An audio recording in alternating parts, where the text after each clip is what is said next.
नमस्कार दोस्तों मैं हूं राजू सागर और आप देख रहे हैं समझते रहो यूट्यूब चैनल। दोस्तों आज की वीडियो में आप जानेंगे प्रेजेंट इंडेफिनिट सेंटेंस कैसे बनाते हैं।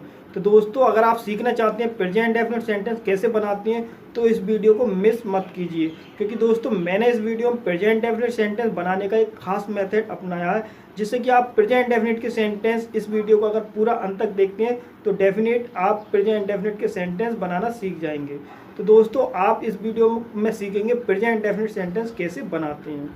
दोस्तों प्रेजेंट इंडेफिनिट सेंटेंस वह सेंटेंस होते हैं जो हमारी डेली लाइफ में ज़्यादातर बोले जाते हैं। जैसे कि अगर हम अपने बारे में या दूसरे के बारे में कोई अगर हम आवर्तक कार्य या स्वाभाविक कार्यों को हम बताते हैं तो उनमें हम प्रेजेंट इंडेफिनिट के सेंटेंसों के ही द्वारा बताते हैं।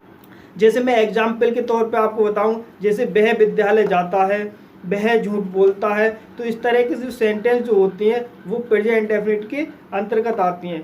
तो दोस्तों इसी तरह के सेंटेंस मैं इस वीडियो में बनाना आपको सिखाऊंगा, जिनका नाम है प्रेजेंट इंडेफिनिट सेंटेंस। तो दोस्तों आप प्रेजेंट इंडेफिनिट के सेंटेंस बनाना सीखना चाहते हैं तो इस वीडियो को पूरा अंत तक देखिए। तो अब वीडियो शुरू कर। दोस्तों अब मैं आपको बताता हूँ प्रेजेंट इंडेफिनिट सेंटेंस कैसे बनाते हैं। दोस्तों इसे हिंदी में सामान्य वर्तमान काल या फिर अनिश्चित वर्तमान काल कहते हैं। दोस्तों अगर इसकी पहचान की बात करें तो ऐसे वाक्यों के अंत में ता है, ती है, ते है, ता हूँ, ते हो आदि शब्द होते हैं। जी दोस्तों ऐसे वाक्यों के अंत में ता है, ती है, ते हैं, ता हूँ, ते हो आदि शब्द होते हैं। दोस्तों प्रेजेंट इंडेफिनिट के अफर्मेटिव वाक्यों को बनाते समय आई, वी, यू, दे और बहुवचन कर्ता के साथ वर्ब की फर्स्ट फॉर्म लगाते हैं, और ही, सी, इट और एक वचन कर्ता के साथ वर्ब की फर्स्ट फॉर्म में ईएस या एस जोड़कर लिखते हैं। दोस्तों यदि वर्ब की फर्स्ट फॉर्म के अंत में O, C H, S H, S, X हो तब ईएस जोड़ते हैं, अन्यथा एस जोड़ते हैं। एक नज़र डालते हैं इसके वर्ब पैटर्न पर। तो दोस्तों वर्ब पैटर्न में सबसे पहले हम लिखेंगे सब्जेक्ट, उसके बाद अगर सब्जेक्ट बहुवचन होगा तो लिखेंगे वर्ब की फर्स्ट फॉर्म, अगर सब्जेक्ट एक वचन होगा तो वर्ब की फर्स्ट फॉर्म में ईएस या एस जोड़कर लिखेंगे और उसके बाद लिखते हैं ऑब्जेक्ट। दोस्तों ये है वर्ब पैटर्न जिसके अनुसार हमें शब्दों को लिखना है। तो दोस्तों अब मैं आपको बताता हूँ एक एग्जाम्पल, जिससे कि आप अच्छी तरह से समझ पाएँ। तो दोस्तों एग्जाम्पल है वे किताबें बेचते हैं। तो दोस्तों वर्ब पैटर्न के अनुसार सबसे पहले हमें लिखना है सब्जेक्ट, और इस वाले सेंटेंस में सब्जेक्ट है वे, तो यहाँ लिखेंगे वे की इंग्लिश। तो वे की इंग्लिश होती है दे, तो यहाँ पे लिखेंगे दे। उसके बाद दोस्तों वर्ब पैटर्न के अनुसार हमें लिखना है वर्ब की फर्स्ट फॉर्म या वर्ब की फर्स्ट फॉर्म में ईएस या एस जोड़कर। तो दोस्तों दे जो है वो बहुवचन करता है, इसलिए हम वर्ब पैटर्न के हिसाब से वर्ब की फर्स्ट फॉर्म लिखेंगे। और इस वाले सेंटेंस में वर्ब है बेचते हैं, तो बेचते हैं या बेचना की इंग्लिश होती है सेल, तो यहाँ पे लिखेंगे सेल। इसके बाद दोस्तों वर्ब पैटर्न के अनुसार हमें लिखना है ऑब्जेक्ट, और इस वाले सेंटेंस में ऑब्जेक्ट है किताबें, और किताबों की इंग्लिश होती है बुक्स, तो यहाँ पे लिखना है बुक्स। तो इस तरह से प्रेजेंट इंडेफिनिट के अफर्मेटिव सेंटेंस बनाते हैं। एक एग्जाम्पल मैं आपको और बताता हूँ ताकि आपको और अच्छी तरह से क्लियर हो जाए। दूसरा एग्जाम्पल है दोस्तों वह विद्यालय जाती है। तो दोस्तों वर्ब पैटर्न के अनुसार हमें सबसे पहले लिखना है सब्जेक्ट, और इस वाले सेंटेंस में सब्जेक्ट है वह, और वह की इंग्लिश होती है सी, तो यहाँ पे हम लिखेंगे सी। अब दोस्तों वर्ब पैटर्न के अनुसार हमें लिखना है वर्ब की फर्स्ट फॉर्म या वर्ब की फर्स्ट फॉर्म में ईएस या एस जोड़कर। तो दोस्तों यहाँ पर सी जो है वो एक वचन करता है, इसलिए हम लिखेंगे वर्ब की फर्स्ट फॉर्म में ईएस या एस जोड़कर। तो दोस्तों इस वाले सेंटेंस में वर्ब है जाती है। तो दोस्तों जाती है या जाना की अंग्रेजी होती है गो, तो यहाँ पे लिखेंगे गो। अब दोस्तों सी एक वचन करता है, इसलिए इसमें और यहाँ पर गो के अंत में ओ आया है, इसलिए यहाँ पर ईएस जोड़ेंगे। अब दोस्तों गो के बाद अक्सर प्रीपोजिशन टू आता है, तो यहाँ पे लिखेंगे टू। अब दोस्तों वर्ब पैटर्न के अनुसार हमें लिखना है ऑब्जेक्ट, और इस वाले सेंटेंस में ऑब्जेक्ट है विद्यालय, और विद्यालय की इंग्लिश होती है स्कूल, तो अब यहाँ पे लिखना है हमें स्कूल। तो इस तरह से प्रेजेंट इंडेफिनिट के सेंटेंस बनाती हैं। अब मैं आपको बताता हूँ नेगेटिव सेंटेंस कैसे बनाते हैं। दोस्तों अब समझिए नेगेटिव सेंटेंस कैसे बनाते हैं। तो दोस्तों नेगेटिव सेंटेंसों को बनाते समय आई, वी, यू, दे और बहुवचन कर्ता के साथ डू नॉट लगाते हैं, और ही, सी, इट और एक वचन कर्ता के साथ डज नॉट लगाते हैं। दोस्तों वर्ब की फर्स्ट फॉर्म का प्रयोग करते हैं। दोस्तों वर्ब की फर्स्ट फॉर्म में ईएस या एस नहीं जोड़ते हैं। तो दोस्तों एक नज़र डालिए इसके वर्ब पैटर्न पर। तो दोस्तों सबसे पहले हमें लिखना है सब्जेक्ट। अगर सब्जेक्ट बहुवचन होगा तो लिखना है डू नॉट, अगर सब्जेक्ट एक वचन होगा तो लिखना है डज नॉट, और फिर लिखना है उसके बाद वर्ब की फर्स्ट फॉर्म और फिर उसके बाद ऑब्जेक्ट। अब मैं आपको बताता हूँ एक एग्जाम्पल जिससे कि आपको अच्छी तरह से और क्लियर हो जाए। तो दोस्तों एग्जाम्पल है हम फूल नहीं तोड़ते हैं। तो दोस्तों वर्ब पैटर्न के अनुसार हमें लिखना है सबसे पहले सब्जेक्ट, और इस वाले सेंटेंस में सब्जेक्ट है हम, तो यहाँ पे लिखेंगे हम की अंग्रेजी, और हम की अंग्रेजी होती है वी, तो यहाँ पे लिखेंगे वी। उसके बाद दोस्तों वर्ब पैटर्न के अनुसार हमें लिखना है डू या डज। तो दोस्तों हम जो है वो बहुवचन करता है, इसलिए हम लिखेंगे यहाँ पे डू नॉट। उसके बाद दोस्तों वर्ब पैटर्न के अनुसार हमें लिखनी है वर्ब की फर्स्ट फॉर्म, और इस वाले सेंटेंस में वर्ब है तोड़ते हैं। तो दोस्तों तोड़ते हैं या तोड़ना की इंग्लिश होती है पल्क, तो यहाँ पे लिखना है हमें पल्क। उसके बाद दोस्तों वर्ब पैटर्न के अनुसार हमें लिखना है ऑब्जेक्ट, और इस वाले सेंटेंस में ऑब्जेक्ट है फूल। तो दोस्तों फूल की इंग्लिश होती है फ्लावर, तो यहाँ पे लिखना है फ्लावर। तो दोस्तों इस तरह से नेगेटिव सेंटेंस बनाते हैं। अब मैं आपको बताता हूँ दूसरा एग्जाम्पल जिससे कि आपको और क्लियर हो जाए। तो दोस्तों दूसरा एग्जाम्पल है वह कमरा साफ नहीं करता है।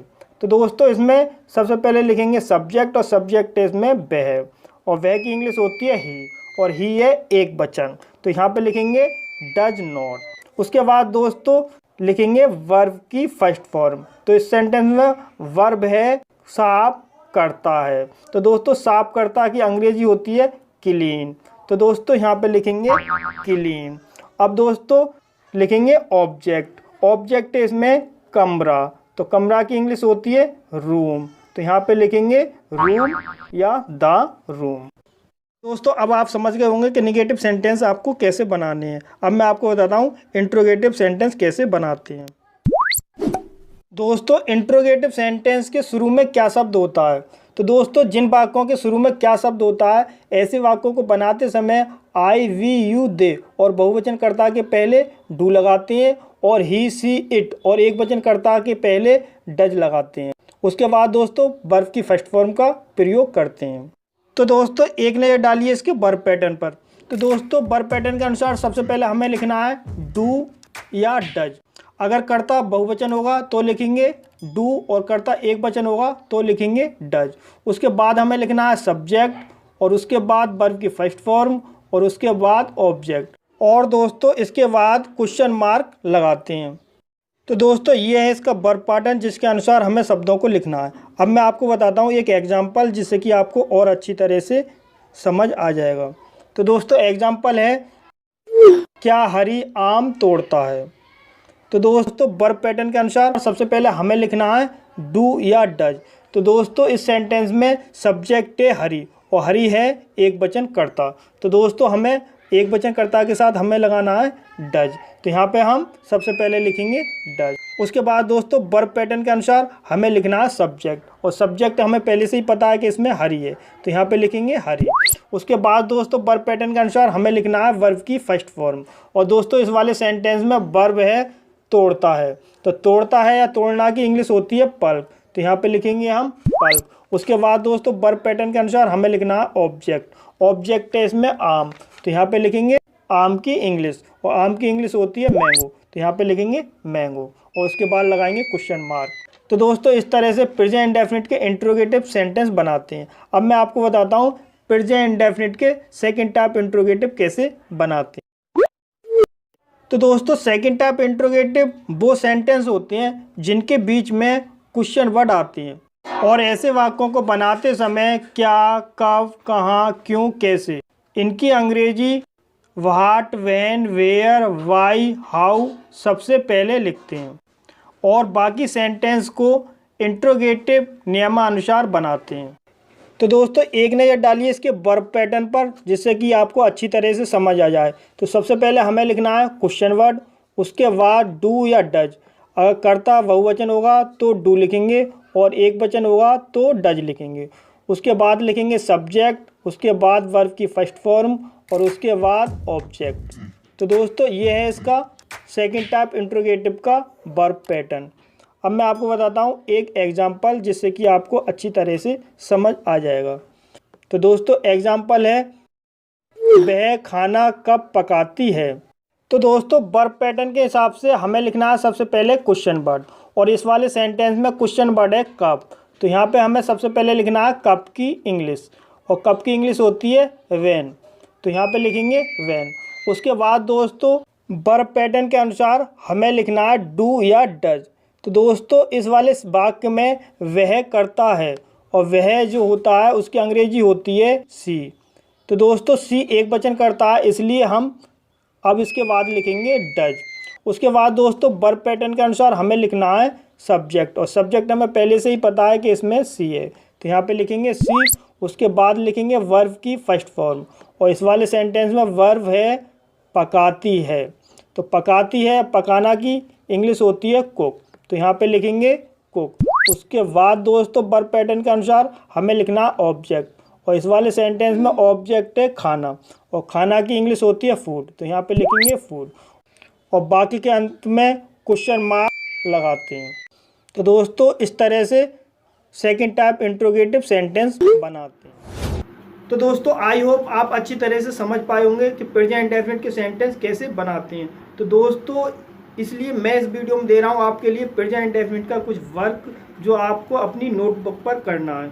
तो दोस्तों अगर आप ये सोच रहे हैं कि इस नोटबुक पर हम इस वर्क के लिए करेंगे, तो हमें कैसे पता चलेगा कि हमने ये वर्क सही किया या गलत। तो दोस्तों इसके लिए आपको पास्ट इंडेफिनिट की वीडियो देखना पड़ेगा, जिसे आप देखेंगे तो आप जान पाएंगे कि आपने जो वर्क किया है इसमें कितने सेंटेंस आपने सही किए और कितने आपने गलत किए हैं। तो दोस्तों इस वर्क के लिए आप अपनी नोटबुक पर जरूर कीजिए। तो दोस्तों वीडियो अच्छी लगी हो तो वीडियो को लाइक कीजिए, साथ ही साथ हमारे चैनल को सब्सक्राइब कीजिए, ताकि हर आने वाली वीडियो की नोटिफिकेशन आपको मिलती रहे। Thank you for watching my video.